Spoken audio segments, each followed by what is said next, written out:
ain't in the zone yet. Got your favorite stars on deck. Got the greatest stars, who's next? You should be checking this hot. Trying to push this rap format to the top. To the number one podcast spot.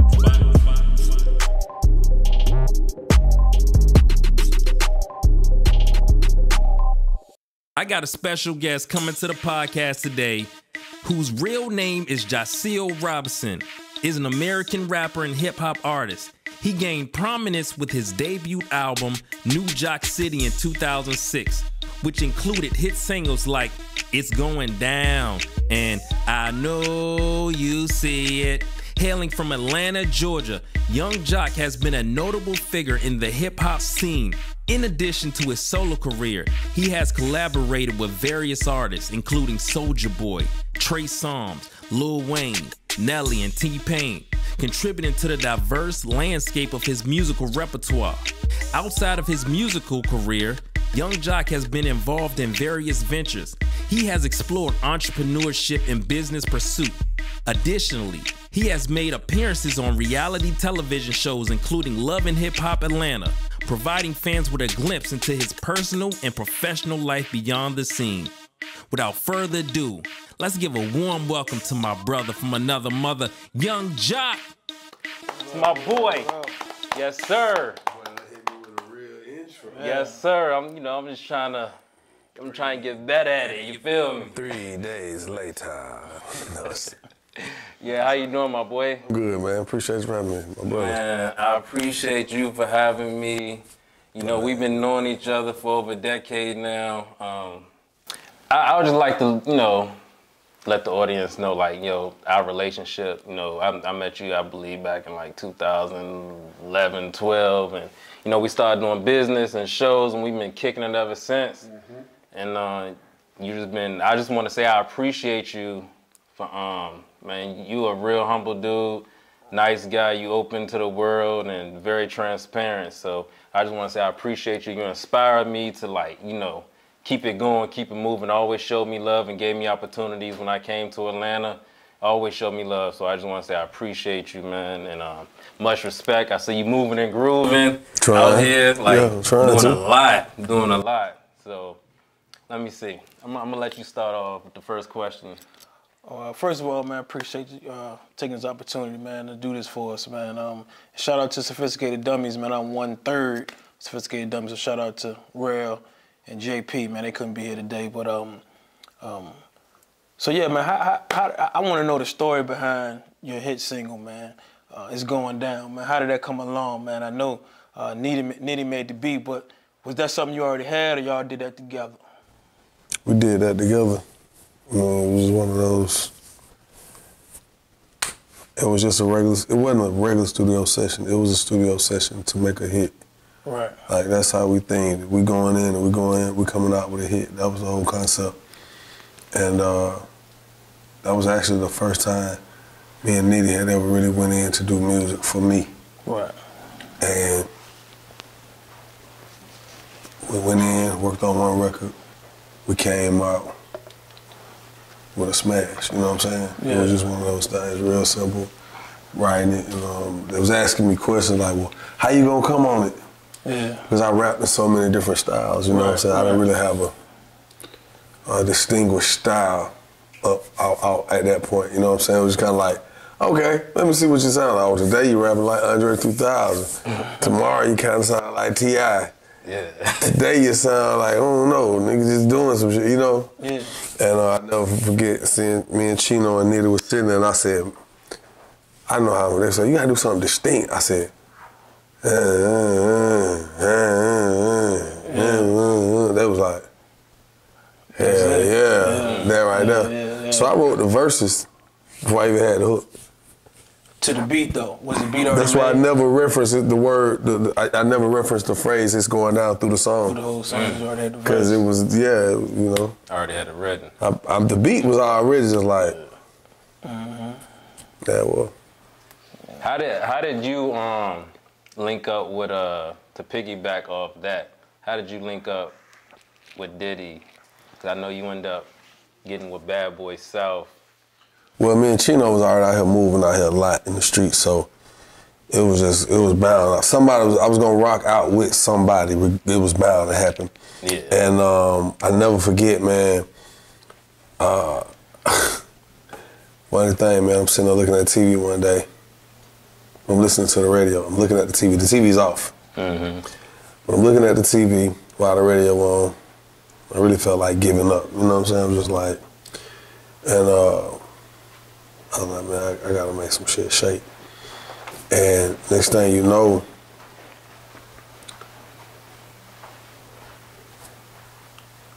my man, Jermaine, I'm just trying to make sure I got it right.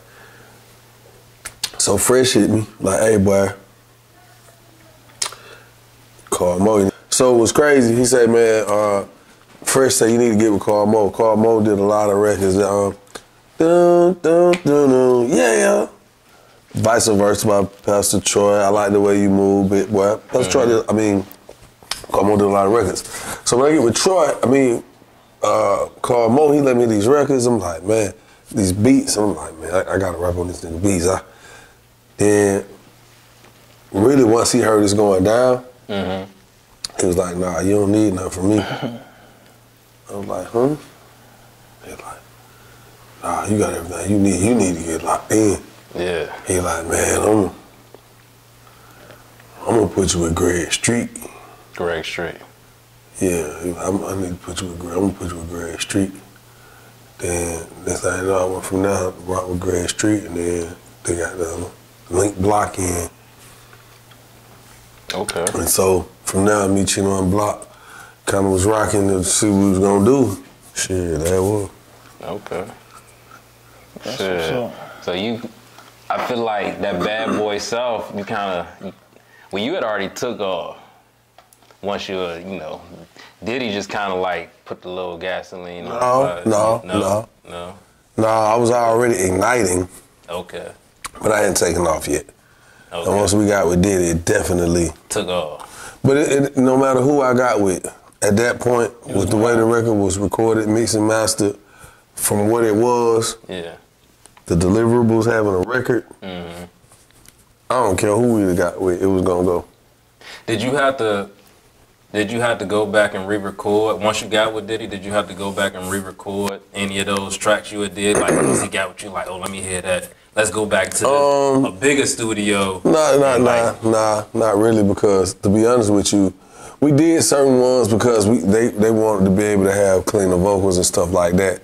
But I really didn't re-record nothing. I might have went in and added stuff or took stuff out. Okay. Just like when I say, I think, and I know you see it, I mentioned something about Sean John.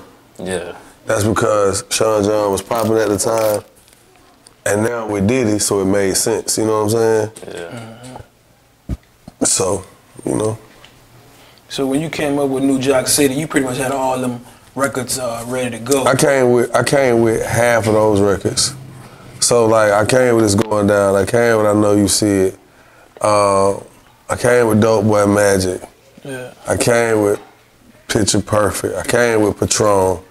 So I came with half of my first album. You know what I'm saying? And then, but I already also had Knock It Out, but I hadn't recorded it yet. So, because I had a hook for it, but I didn't have a beat or nothing. So by the time I did, was about to sign, well, by the time I signed, I went into the studio and then I recorded that. But for the most part, I had all that shit. I came to the table with these records. Did you ever do a video for Knock It Out? I didn't, and that was my fault. That shit. That was my fault. Hard. I mean, like, you put that joint on, like. That was my fault, man. Yeah, I be like, damn. What happened? Why you never put one out? Just, you know what I'm saying, man? It's so interesting, like, I had so much shit going on, man. And I wasn't looking at feeding the streets as much at that point. Yeah. Because I was taking off everywhere I was at. It was all mainstream. This what was expected from me. Right. You know, and I think that when I dropped records like Couple Grand, Do You Bad, these records that sounded like they were just straight hood, it was people that wanted more of that from me. But I soon, I leaned more towards the more mainstream appeal, the more mainstream appealing records. I'm more so along the lines of the women that, the records that women wanted to hear, you know what I'm saying? That's why I did a lot of features of R&B, you know what I'm saying? Yeah. So that was the difference too with me. Like, you could take a lot of my cohorts that was out when I was out, and you could just do the timeline from when we all started to now. You know, when they had concerts, certain people, concert show interactions, these people always had issues at their events, always. Shootouts, huge fights. Gotcha. I didn't have those issues. Yeah. I brought out more women. I bring out more women. You know what I'm saying? Yeah. And it's less bullshit because I'm not pushing the whole concept. I'm a gangster killer. But you had some of them records, or you know, some of them type records on the album. That's what I was telling you earlier. Like, I know. You know, a lot of his mainstream. That's what most people got heard. Now, unless you bought the album, then you heard some of the other. You know, how you was into. I mean, I come just as hard as a lot of these cats when it come to. Cause that's why when I did a couple grand, like, that shit was like, you know, people thought I was shooting at Jesus because I said I'm not Jesus. I ain't swapping shit out. You know what I'm saying? Yeah. But at that time, in my mind, we was really out here working with shit, for real. Yeah. And I didn't want to glorify that shit. Yeah. I don't want to glorify it, you know what I'm saying? When you hear me saying this on Ask Chino Dollar about that dope boy magic, Chino Dollar, that's my brother, you know what I'm saying? That's, niggas was really having. That's why he went and sat down almost 10 years in the feds. Right. You know, it was really having. You understand what I'm saying? Yeah. So I didn't want to push the whole narrative that I'm just trap, dope boy, this, dope boy, that, because I ain't never want to glorify that because I didn't want to be that. That guy. I didn't want to be that. I mean, because for me, that's the easiest shit to do. Right. Yeah. You know, I'm not knocking nobody for what they do, but you're going to get more respect from me when you consistently hold your own without having to, you know, hurt people, take from people, discredit people, trick people. So that's what's up. And I ain't saying that that's the concept of a dope boy, but I'm just saying a lot of that shit get grimy because you dealing with the grimy or the grimy. Yeah. Right. You know, then you start having to look at your clientele base. Look who I serve every day. Yeah. You know what I'm saying? So I just didn't want to glorify that shit. But even Pac, the late great legend Pac said, rap for the ladies, cause they gonna be the ones to purchase your records, come to your shows, right? So like, that was a good decision to make, you know, to go that lane. You know, that's the lane I went as well. Like, you know, I'm doing this party music, rapping for the ladies. Cause do whatever your heart desire. My shit. Do what your heart desire, man. Because at the end of the day, it's all art. Yeah. And really, you know, the concept of what we do is to be paid for peddling art. For sure. That's all we doing. We peddling, whether it's visual thoughts or lyrical thoughts. It's art. And we paid to peddle that, you know what I'm saying? Yeah. I applaud you for that, bro. Because like you said, you could have easily went that direction, but you didn't want to put that out there. So it's almost like you was trying to be a pillar for the community too, let people know, you know, it's other ways, you know, to be successful and make shit happen. I just want them to do other things. Right. So it's kind of like, you know, it's interesting. I could see a few people that have gone the straight thug route and make it. I just didn't want to be solely based on that. Right. You know what I'm saying? Yeah. I wanted a cleaner image, you know? Gotcha. When I walk into place, I want to be like, not saying they still don't do that. Hell, I'm a black man. I go places, I still get the. Yeah. You know what I'm saying? Right.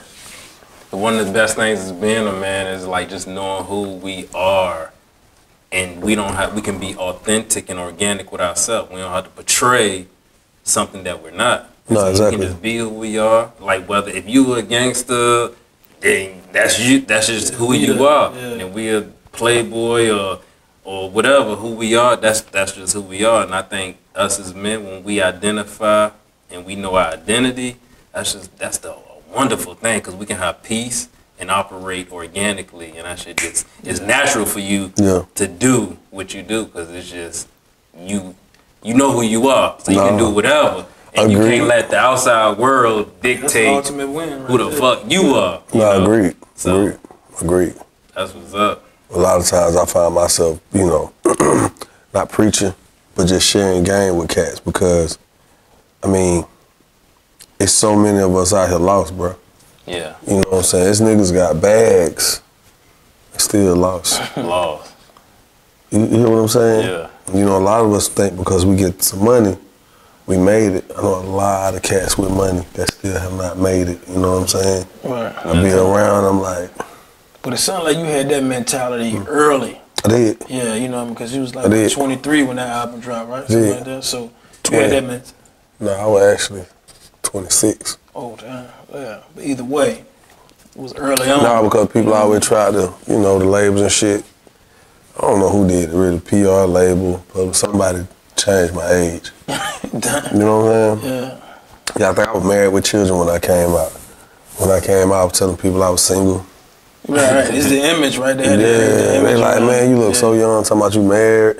Yeah. Talking about you will knock the coochie out. Nah, you gotta say you're single. Yeah. And it's been days I've waking up and just minding my business, and a thought pop in my head like, damn. I ain't realized my ex-wife had to deal with so much bullshit. Yeah. Well, I felt like my shit didn't stink. Not saying my shit didn't stink, but it felt like, I wasn't that bad of a guy. Right. But it was associated, it was other attachments that created that stress that you don't realize you caused. Mm-hmm. Just the fact that I'm like, you single? Yeah, it's a $2 bill. And people still don't get it. Yeah, right. They don't get it. Because it's $2 to make it one bill. Mm-hmm. So the two total to a one. Gotcha. So I still wasn't saying I'm single. Yeah. Because listen to what I'm saying. As a $2 bill, that's really saying no.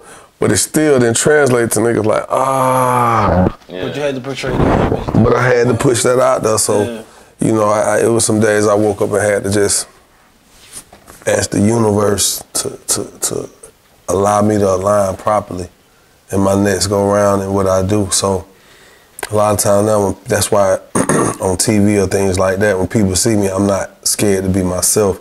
I'm not scared to be transparent, because I realize that's the shit people really want the most. Mm-hmm. That's what niggas pay for, because it's a lot of people out here in search of whatever it is they want. It don't matter. If you tell them this right here will get you ahead, and enough people start going in that direction, you can rule a nation just off of getting people to follow your beliefs. You know what I'm saying? Yeah.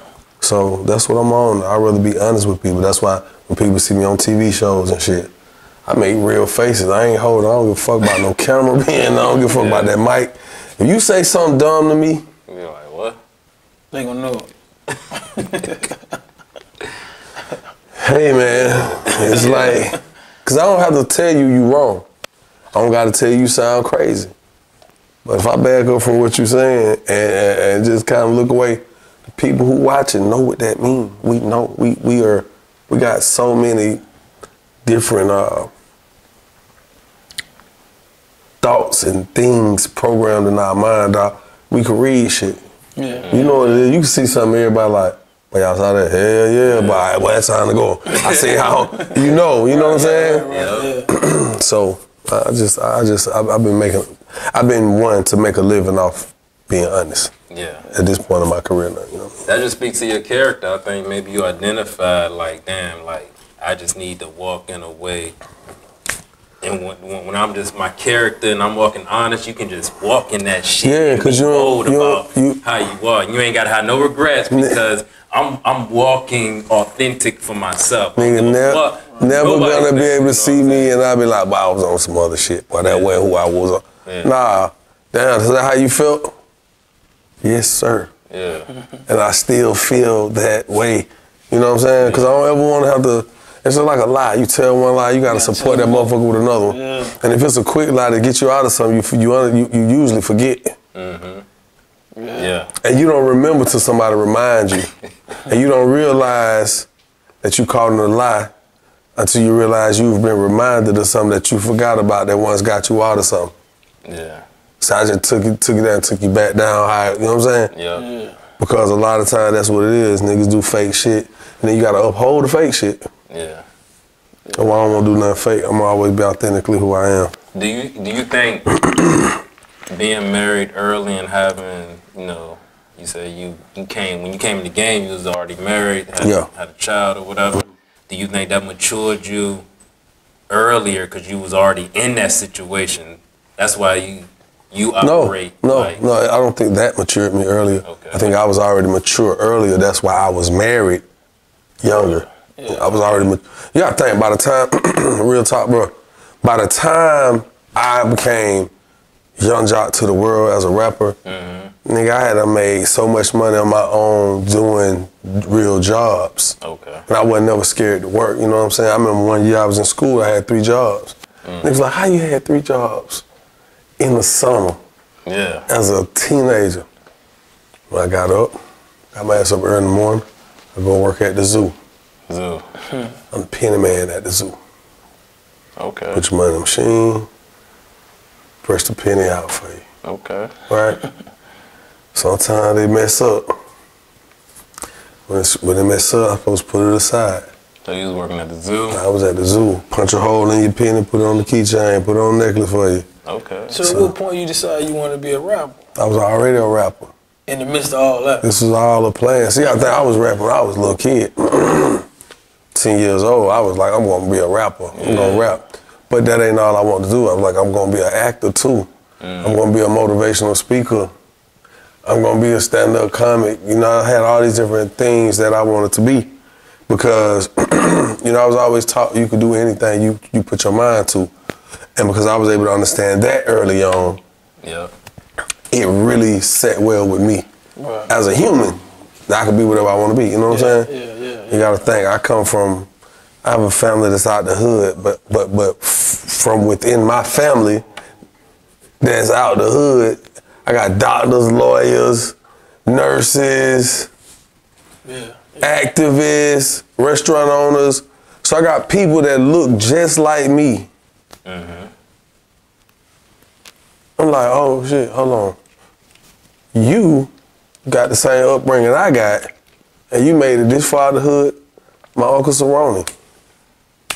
My Uncle Cerrone, a doctor, living in Savannah, big kicking it, he got planes. I'm like, so when I'm telling people, yeah, my uncle got a plane, people like, man, stop lying. I'm like, no, for real. And when people not believing that let me know that those people had a mental cap that society will definitely deal you if you're willing to accept it. You accept that mental cap, you tell yourself, I really can't go no further than this. But because I was able to see the truth, know the truth, you know, I'm taking my first flight is on a private plane with my uncle. Like, so it let me know that things can really happen. I wanted to be an attorney. I really did. I was that type of kid, straight A type kid, but I still had some conduct issues because I was dealing with what I was dealing with in the hood, my environment, you know what I'm saying? But I was able to see that. I watched my oldest sister go through there, come up out of there, boom, attorney. I'm like, damn, that's too long for me. I don't go to school that long. But I wanted to be an attorney, you know what I'm saying? So I had these real figures in my life that allowed me to touch the truth. To see it, to just be like, damn, it's obtainable. It is. So a lot of kids, you know, a lot of folks don't have that opportunity or don't have that, ain't fortunate enough to have that type of surrounding. People surrounded so they can see that, you know what I mean? So it's good to have you on here talking about that, you know what I mean? Because somebody out there may be watching that might not, you know, understand, you know, might have that mental cap, man. And, you know, I tell my brothers that all the time, like, you know, we raised in the same household, you know, same mom, everything, raises. The only difference between us, let me get something for y'all, kill that. But the only difference between us is the mindset, you know what I mean? I preach the mindset all the time.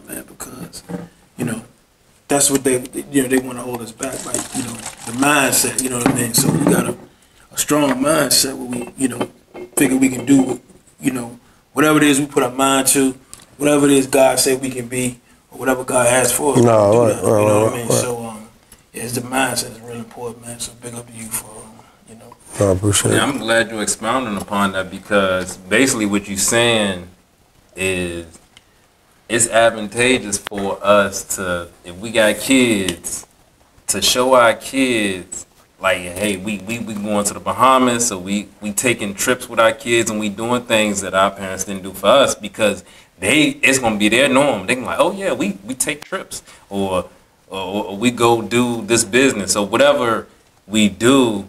They gonna see it like it's normal and it's obtainable. Like, but for kids that's in the hood, if you don't ever take them out the hood, right? They can't even visualize leaving out their city. I know some niggas that won't even leave their city. Well, that's because, it's certain mental constraints that are there as well. Yeah. If you really listen to the type of music we make, man, it kind of will put you in fear of your own. I ain't even gonna lie to you. Yeah. Cause every song a nigga gonna spin the block. Every song a nigga got goons that got goons. Yeah. Every song a nigga fuck your bitch. Every song a nigga rob you. Yeah. Every song, damn, the nigga got a nigga waiting outside in the bushes. You think that's on purpose? It ain't about it on purpose. What happens is, let me explain something to you. Some people feel like fear is power. We understand that from whether it's government or religion. Politics or religion, fear is power, okay?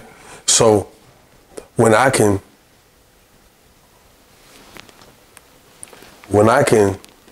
do something that implements fear within you, and I can visually see the fear in your eyes, and this is my plan, I'm gonna do it more and more.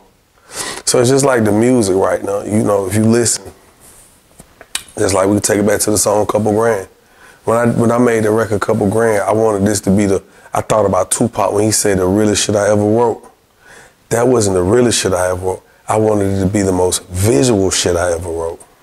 Okay. But I also wanted it to be heinous. So I had to paint pictures with words. Yeah. We know how to do that. Okay, let me say some shit a nigga ain't never seen. Visit your wake and give your mama dead flowers.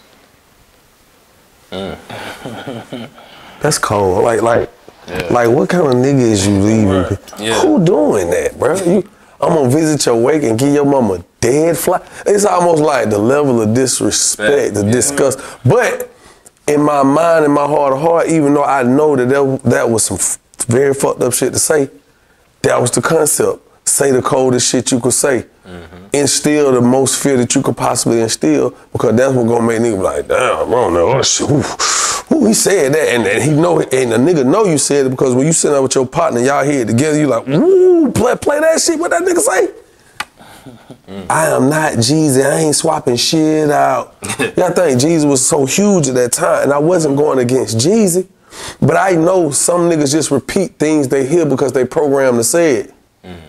If it's taking too long to lock up, bring it back. You was short anyway, bring a stack.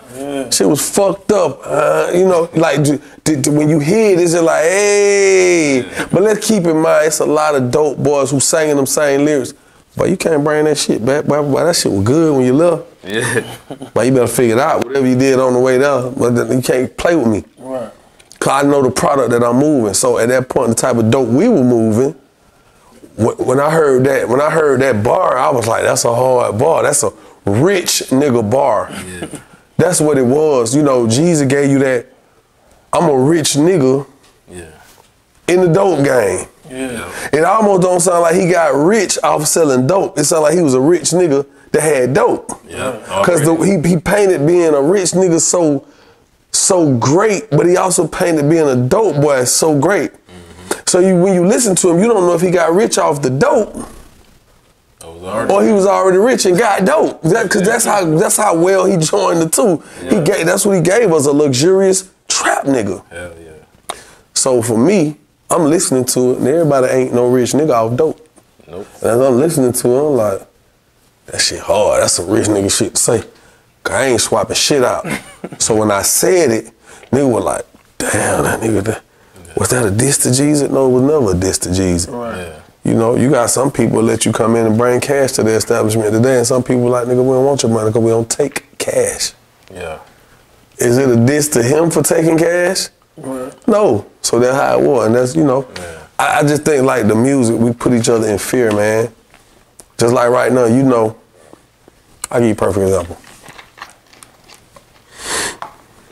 Where's somewhere a tourist should not go if they go to Chicago? Southside. See what I'm saying? How do you know this? Word of That's all you mouth. see. Nah, that ain't all you see. It's what you hear. Right. It's what these niggas is telling you. This is what the news is saying. This is what the rappers is saying. This is what victims' I ain't never been. family is saying. You know what I'm saying? But you ain't never been there. Not the Southside. But you heard about it. You kind of see what I'm saying? So in that same mindset of don't go there, or a nigga saying, boy, don't come here, this shit, boy, this shit the zoo, this the jungle. Like, damn, that same nigga, his mindset tell him, don't go nowhere else either, because it's just as bad as where he at. Yeah. So that's why niggas don't get out the hood a lot. That's why niggas scared to travel. That's why niggas scared to broaden their mind, because what's right here on the table, it's like the pulse of what moves the people. But a lot of the shit that move our people is by way of oppression. Fact. People are oppressed. So the simplest thing that give them a little hope or feel like it's something they can follow, they follow it wholeheartedly too. The other problem with that with us is we'll follow something for so long and then we jump off of it and we on to something else. Think about it. So are you saying just as much fear as people have about going to the hood, the people that's in the hood got just as much fear as leaving out the hood? Because it's not their norm. Yeah. I know my set. I know my hood. I know my block. I know. I ain't never seen that car around here. Boy, you don't know every car around here. Fuck you talking about, boy? Boy, I be out here. Bro, you don't be out. Nigga, I be out here. Nigga, I don't know that car. Hey, bro, where you from, homie? Like, goddamn, bro, hold up, time out. You ain't got to prove. So niggas really be knowing they're uncomfortable going somewhere where they're not secured in numbers. They go somewhere where they're not secured with the debriefing or the layout of this motherfucking place they in, this new place. So yes, niggas is scared to move around. Niggas be acting tough, talking tough. There's some niggas that's really tough out here. Yeah. Oh, yeah. But guess what? That toughness came from what? Fear? Fear. I feel like it had to be that way. I'm trying to tell you, man. It's rare nigga gonna bad me down. Now that sound like, oh, you that bad? No. What that means is, first and foremost, I'm not gonna put myself in no predicament where I got to challenge nobody. When I see a nigga got friction with me, okay, let's de-escalate this. Okay. Cause me proving to him that I ain't scared don't do nothing. It only mean that I'm willing to go all the way. And if he on the same thing I'm on, then somebody's life gonna end. Right. Yeah. Even if it ain't the two people that's rivaling, it could be an innocent somebody, person, family, friend, whoever. So I'm always trying to de-escalate shit. Like I said, my mindset is so, man, do y'all niggas not see we gotta, like, don't you wanna get old? Yeah. Hell yeah. Yeah. Don't you want gray hairs on your nuts, nigga? Hell yeah. You know what I'm saying? Like I want to get old. Like these niggas, it's a whole new mindset. Niggas is like, live fast, die young. Who? Who the fuck? Who? Right. You know why? Because niggas would rather die legendary and their name be carried on. And niggas think niggas gonna have events when you die. And niggas gonna forever hold your name and forever wear your face in a locket and mirrors on the wall, like, cause that's the only claim to fame some niggas get. Yeah. They're memorials, the makeshift memorials when a nigga is no longer here. Yeah. Cause other than that, how a nigga making a name for himself? He ain't really getting no money. You know what I think it is? The hoodest shit he could do, the hardest shit he could do in the hood. But that nigga got 8 bodies. Again, why are we telling people a nigga got 8 bodies? We selling fear. Trying to put fear in them. You see what I'm saying? Man, come on.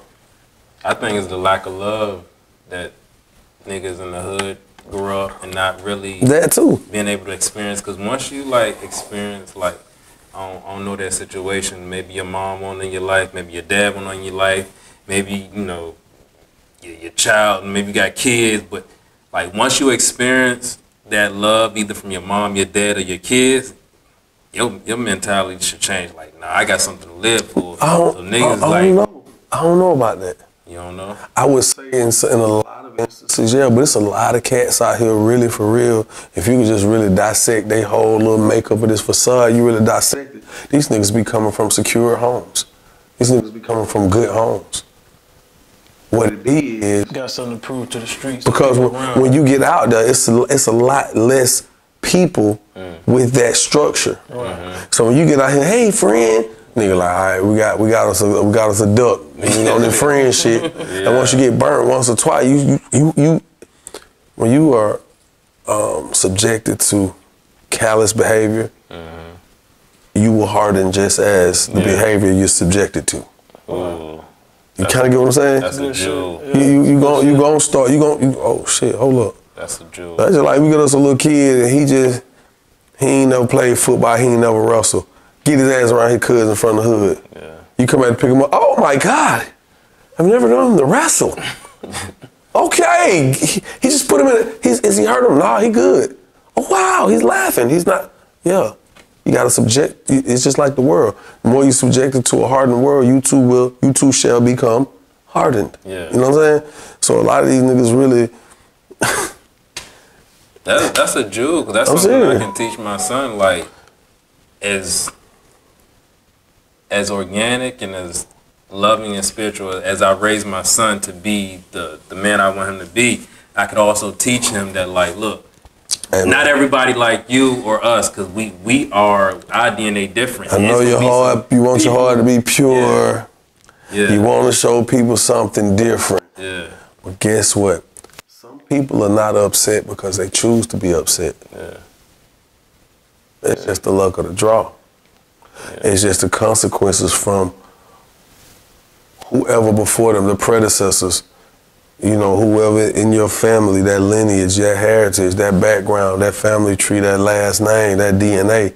Sometimes you in a fucked up position because how you, the people who brought you in here fucked up. Yeah. Right. They got some fucked up shit behind their name, you know what I'm saying? So a lot of people don't, man, I think like this is how I do it, and I know I'm going because I like, when I get in these real talks, I don't got to think about this shit. It's first nature. Like, somewhere in the, cats have to be willing to tell the kids the truth. Cause these kids don't get no fucks right now. They don't fuck what you think. They don't care right now. These kids, I know, man. Nigga looking at you like, boy, you can't tell me about what you used to do 20 years ago. I don't give a fuck about that. Cause what you did 20 years ago, niggas been off of that before the 20 years was up. Nigga, you know, think about it. Right. What's in your hand right now? The iPhone. How many cameras on the back of that motherfucker? 3 of them. God damn. Remember when phone didn't have no camera on them? Yeah, that motherfucker got 3 on them. Remember we used to watch Star Trek. Nigga, hey, give me the such and such and let me talk to someone on another galaxy. Like, nigga, it'll never be a day where you can talk to a nigga and see his picture. Nigga, now you can talk to 25 to 30 people at one time like that. Light years ahead, right? Not really, nigga. When the iPhone came out? Shit, I don't know. Tell me when the iPhone came out. And in general, the first when the iPhone came out, bro? 20 years, 15 years ago. I don't even that long. Yeah. 6, nigga. Regular shit, yeah. I don't even 06. 06. Yeah, they. Bro, we talking about 06. I just dropped this going down. 06. Yeah. So I can think of my career and the iPhone. Look how much has changed from the day I dropped, it's going down. Let me see the phone.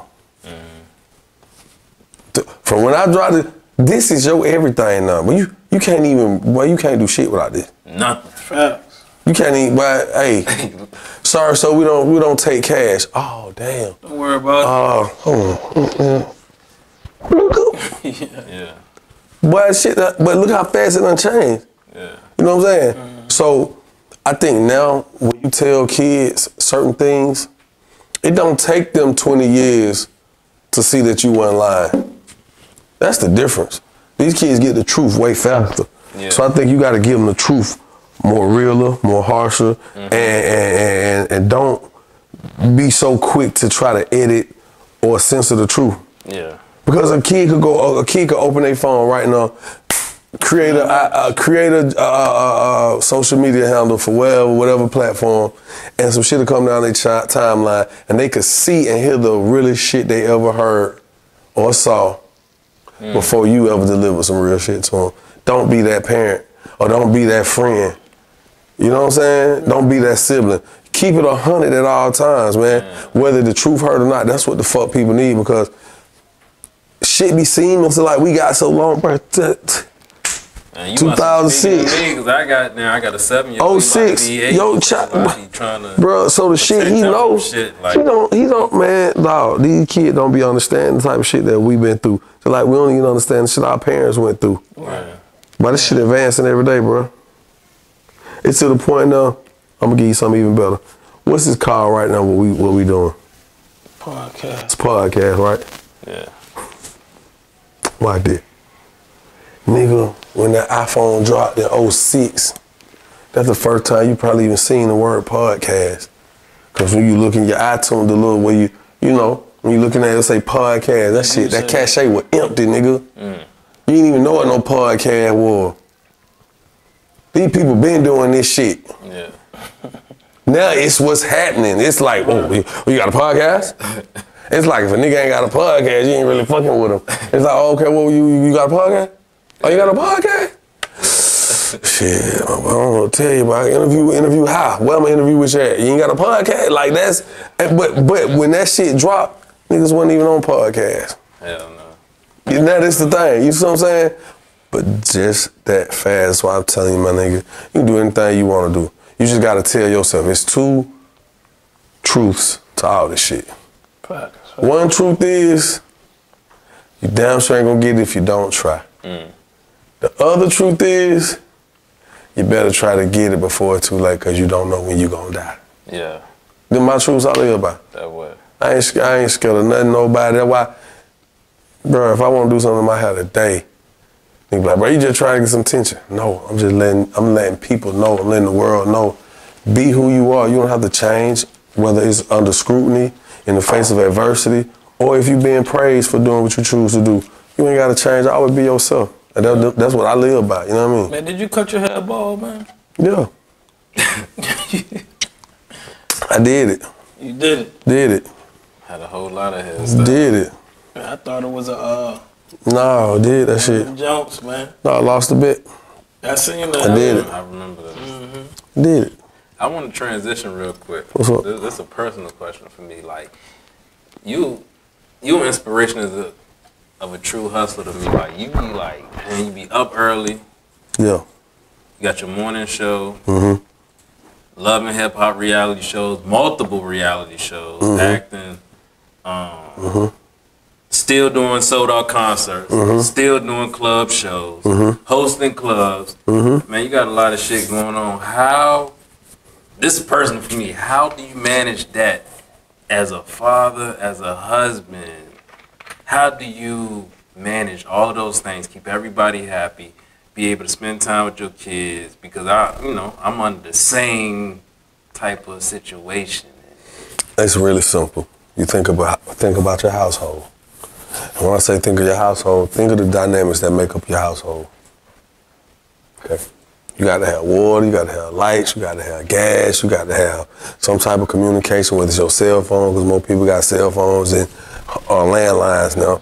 But even if you got a home and you don't even want to watch TV or cable, you got to have internet, right? So you compartmentalize so many different things, necessities that are needed, right? In order for your home, just to be able to sit in your home and be comfortable. Right. Yeah. You follow that, right? Yeah. So that's how I look at my life. Like, okay, I got a job that paid it, that's cool. So when I'm finished with that job, what am I supposed to do? Do I go spend the money that I made at that job, or do I go rest?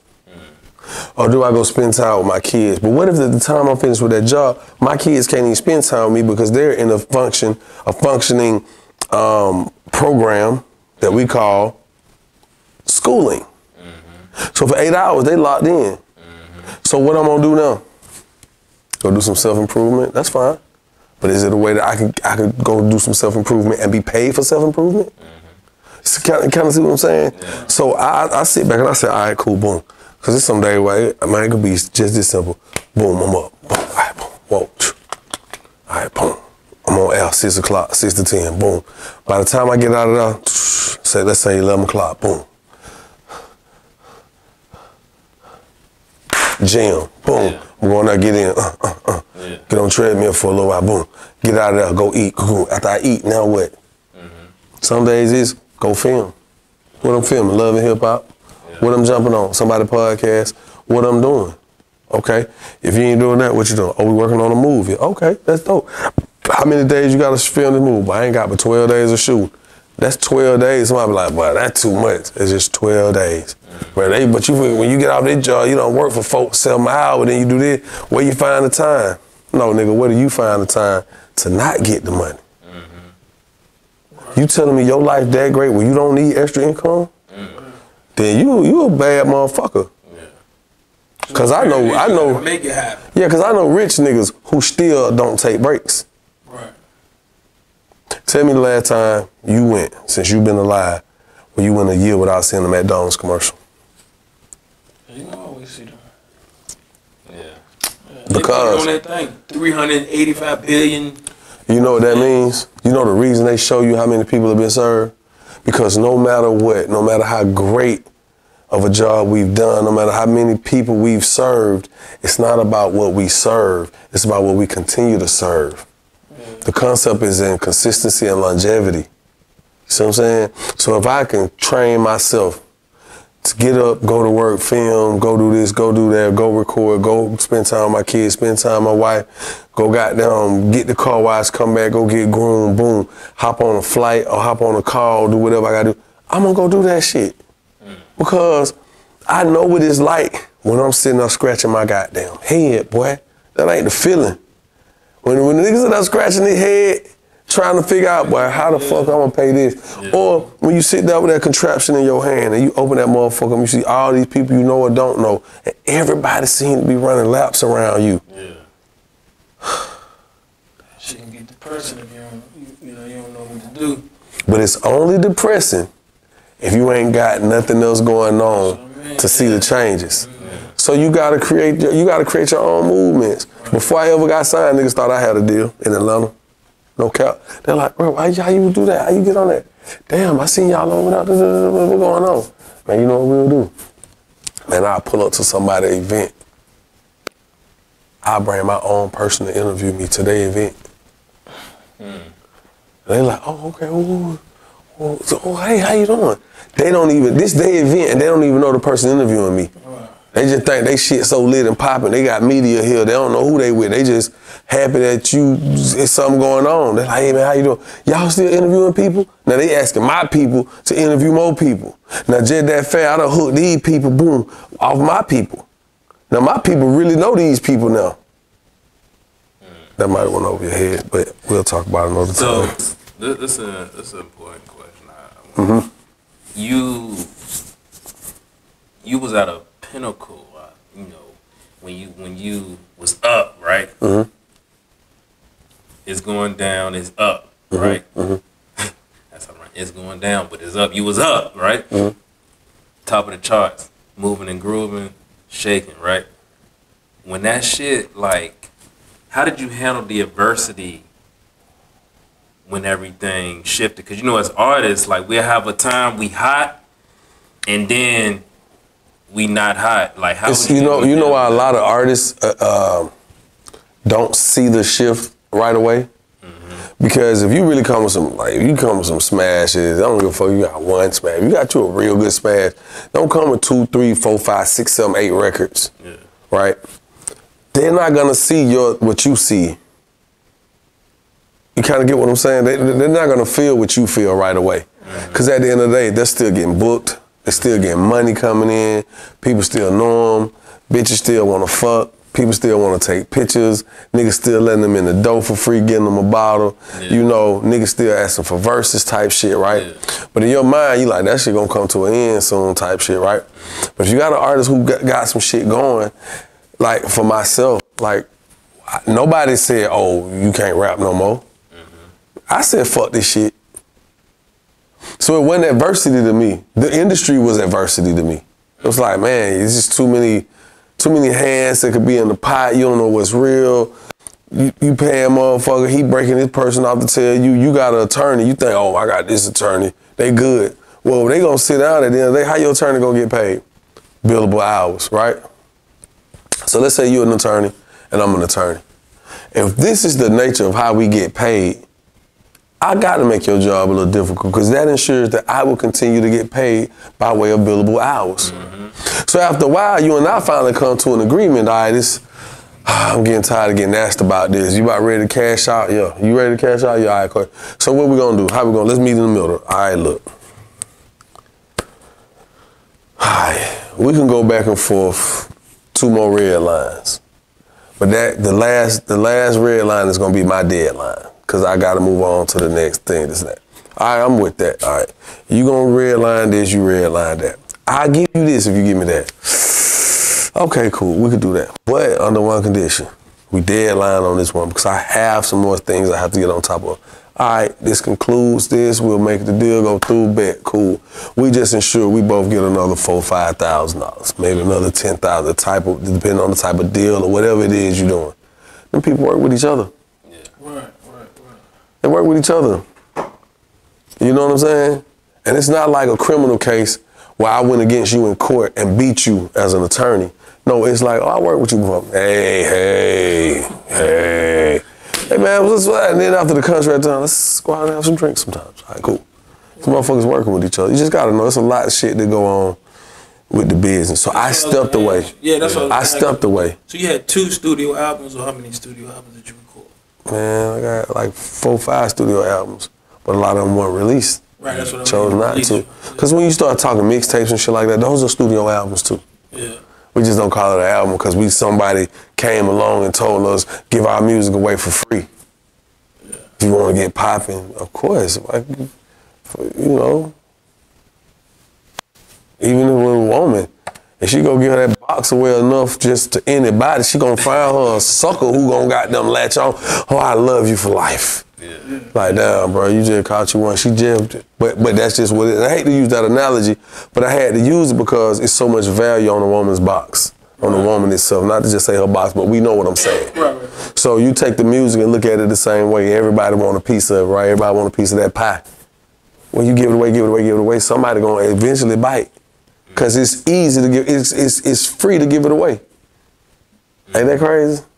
Yeah. But I have to pay to entice you to purchase it. Mm. But if it's something you want and I give it away for free, I'm gonna have you in a chokehold.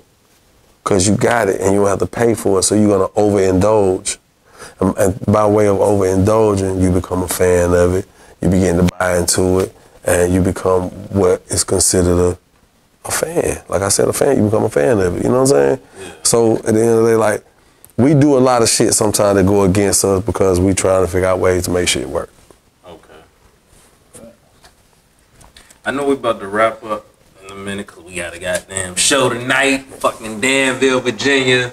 My boy Joc about to go up, you know. I'm gonna open up, got Scrap, we got Diamond. I want to ask this question. I'm kind of like deliberating in my mind because it's a touchy question. Is it touchy for me or touchy for you? Both. Okay. Both.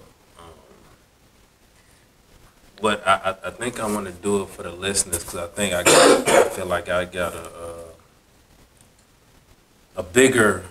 I think we can reach other people by the things we go through, the things we feel. We can, we can help others, and people can be inspired and uplifted based on, whatever pains and things we've gone through. So, first I want to send my condolences to you. You know what I'm saying, with with your mom's I appreciate that. passing. And, you know, I went through that with both my parents back in 2014. They both, you know, passed away from cancer. And so I just want to definitely, like, send my prayers, you know, and let, you know, tell you know, keep your head high. You know, you never forget, but, like, you know, I think God kind of gives us that peace, you know what I'm saying? Like, damn, like, we can make it, and I think we got our kids here, we got something to live for. Mm-hmm. But the question is, I just want to ask, like, how has that affected you, you know, your mom's transitioning, you know, to the pearly gates, you know what I'm saying? And how are you able to, how have you been dealing with that?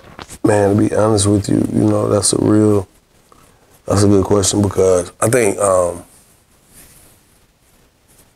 initially when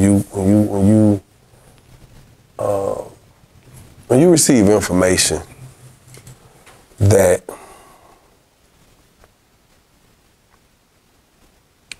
informs you of the severity of a loved one's condition, and it comes with a time frame, that in itself, it sets off another clock within you.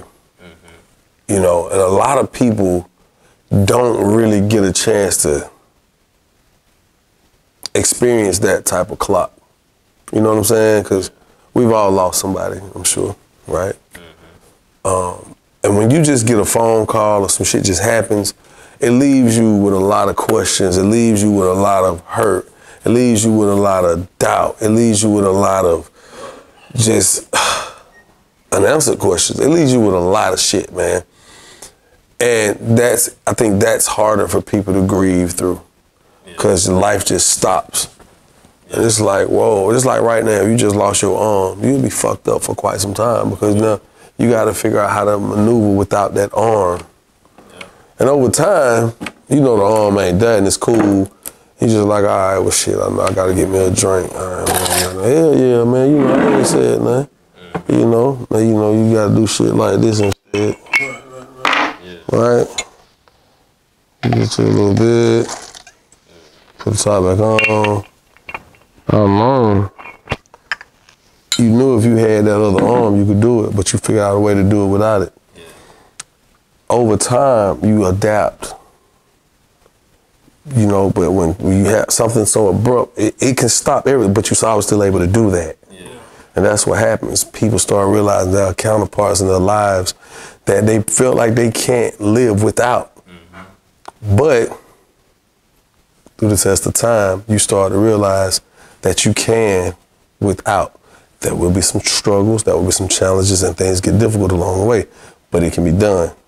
So for me, having that time to spend with my mom, to, you know what I mean, to get there and just really build that thought, that notion of the day is coming. Yeah.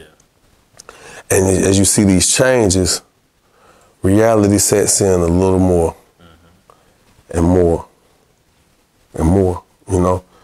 And then suddenly, the unthinkable happens. Yeah. You start looking for peace in the situation. Yep. You know, because with my mom, I was doing everything I could to sustain life. Yeah. I was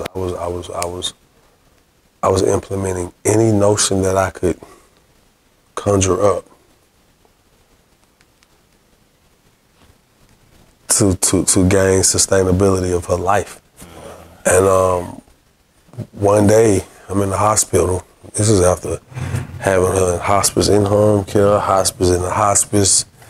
And I was like, this ain't what's up. Like, the doctor said, listen to me, son. We know what you're going through. We human too. He like, but if you look at your mom, we give her all this stuff and it's not working. To keep her at peace, that is, and say, this doesn't happen often, but we're giving her a lot of morphine and she's still in pain.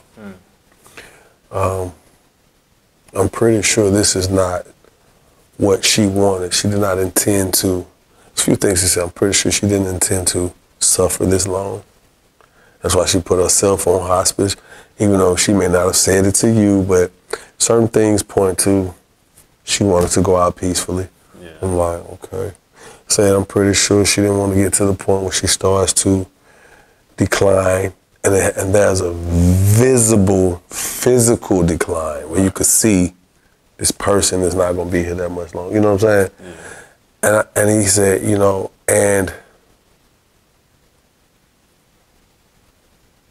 do you want to continue doing this? Actually creating the very thing that she didn't want? Mm-hmm.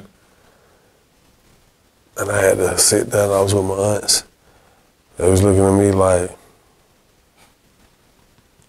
what you gonna do, nephew? Because this one, he asking you some real shit right here. And I'm like, you know what? I said, my mom not going back to hospice. He said, okay. I said,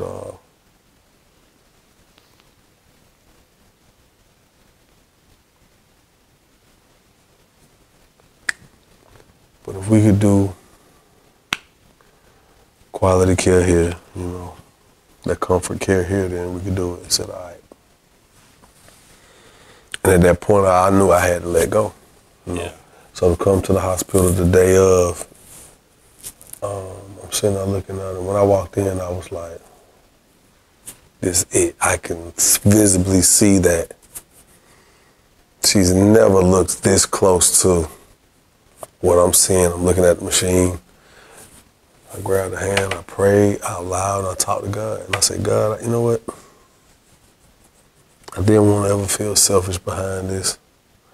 But at this point, I'm starting to feel selfish. Right. And I said, and I know that if I am willing to let her go, knowing that she's with you, then I don't have a problem letting go. Yeah. It's not easy, but I don't have a problem letting go, knowing she's in. Bro, I put her arm down, touched her hand. I was gonna go in and kiss her on the forehead. That goddamn machine started. That bitch started, the numbers was dropping. I was like, I said, baby, she said, no, don't say that. I was telling my wife, I said, it's happening. That motherfucker went blue, boom. I said, God damn. I'm looking at her, looking at the machine, and I had to accept that at that moment, bro. And guess what I actually did after that? Guess what I did? I went and got on the plane and went and did my show in West Virginia. And of course my family like, are you sure you good? You tripping? And I'm like, she probably would have wanted that for you, though. What am I supposed to do right now? Just go and grieve and cry with everybody? I've been crying. I'm cried out. I don't want to cry right now. I want to go and do the very thing that I promised her I would make her proud of me doing. So, you know, for me, and I know I took the long way around to tell this, but for me, I was able to start my transition, my journey for healing, and my process for healing early on, because I knew the baseline of what she was dealing with, and I realized the longer I kept her alive, the more everybody was gonna stress. Yeah, man, that's what's up, man. I can definitely sympathize with you. Like, I had a damn near similar situation. That's why I just wanted to, you know, to highlight the moment for the listeners or whatever. My mom's in the same situation, and you know, they just had her on the morphine and went to the hospital, and like you said, like that pain that she was going through, and I just, you know, was like, she don't need to suffer another day. It's like, if God gonna heal her, He gonna do it today, cause you know, if not, then it's just His will for it to be like that. And I prayed with her just like you, and then right after, like that night, you know, so. You know, I just wanted to highlight the moment. You know, I sympathize with you, and it's a part of life. Yeah. You know, we keep going, we keep our head up, and we know, like, you know, mom's looking down on us, and we just gonna do greater shit. For sure. You know, we're gonna inspire people, and we're gonna keep the legacy going. And thank God we got our loved ones, like our children, here to placate our feelings and know that we got the love, the unconditional love from them. So. I I appreciate you, man, having this this interview. We're gonna end this joint like this, on a positive note. For sure. Go out the right way. So any last words?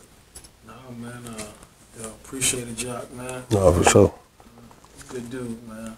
Seen another side of you other than love and hip hop. You know what I mean? So appreciate you, man, for the opportunity, man, to sit in your presence, bro. No problem. And I appreciate y'all, man. To the audience and everybody that's watching who may ever see this, shit real. Ain't none of it fake on this end. I just be transparent as I could be. So look, one question though, because I know you performing tonight, man. How is it performing? It's going down in 23 versus 2006. Is it the same reaction? You get the same feeling or? Same reaction, same feeling. It's a different feeling though. Now, because the consistency of how many times it's shown why it changed and how it changed my life. Yeah. When the record come on now, I ain't even worried. I'm not wondering. You gotta think, when I first dropped, I didn't know how well this record was gonna do. Cause I've been around a lot of artists and people who drop records that we thought was gonna be big, and that mother just give out the gas like that's it. Oh, y'all on to somebody else? It's, all right, we gotta go back to the drawing board. But this record, that particular record you speaking of, that was the one that was my breakout record. And it's just one of them things because when you have music or a vibe or a frequency where the kids, the teenagers, the adolescents, the adults, and the old people can fuck with it, how can you lose? How can you lose? When you see somebody, grandma, they do that shit in church. If I go to your church tomorrow, just let me be a guest. Somebody say, oh, we got to do it, Pastor. We got to. Pastor, somebody told me that there was a young man in the house and he said that for the Lord, it's going down. It just happened. You know what I'm saying? Right. So. Hell yeah. That's what's up, man. See, I'm looking forward to see you perform tonight, bro. Yes, sir. Let's take a shot for the one out. You gonna do that now? Yeah. Ooh, caught it before it fell. This is WillTrust and Bigups. Special guest host Dante from Sophisticated Dummies. My homeboy Yung Joc in the building. Until next time, stay up. We out. See ya. We not even in the zone yet. Got your favorite stars on deck. Got the greatest stars. Who's next? You should be checking this hot. Trying to push this rap format to the top. To the number one podcast spot.